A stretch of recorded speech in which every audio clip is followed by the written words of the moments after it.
Tous les lundis, mercredis et vendredis soirs, ce camion blanc de l'entraide ouvrière garé en face de la gare est comme une petite lueur d'espoir, une main tendue pour les plus démunis. Un peu de chaleur, un petit sourire et surtout de quoi manger. Alors ce soir, il y avait de la soupe, il y avait du maquereau, des sardines, il y a du beurre gruyère, il y a du jambon, c'est un petit peu varié, il y a des fruits aussi. Et puis on leur donne des gâteaux, du chocolat, café, chocolat, thé. À 39 ans, Yannick, lui, a du mal à joindre les deux bouts.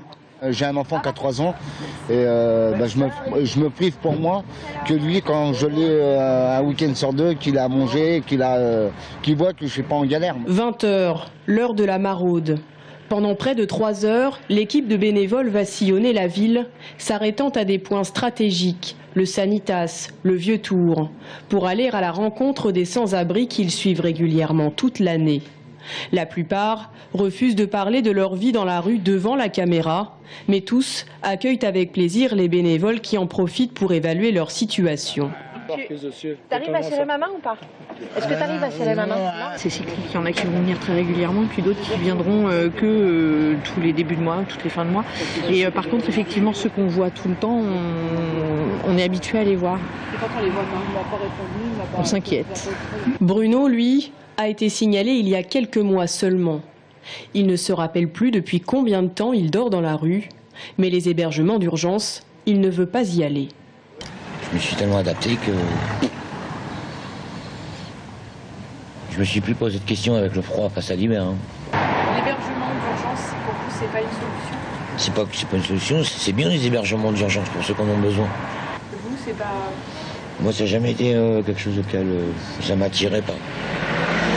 Les foyers, je côtoie pas, quoi. J'ai côtoyé longtemps des foyers avec 180 lits. Autre phénomène de plus en plus courant, des familles entières se retrouvent à la rue et elles viennent parfois de loin. Toute ma famille, on vient d'Albanie. On est des exilés politiques. Nous avons fui pour beaucoup de raisons. Nous sommes en France car nous avons besoin d'aide. On n'a rien d'autre à faire, nulle part où aller.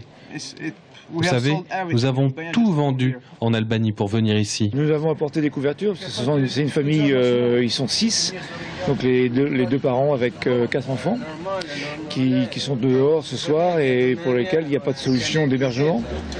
Et donc, nous ont demandé d'apporter des couvertures pour au moins se mettre au chaud dans une entrée d'immeuble.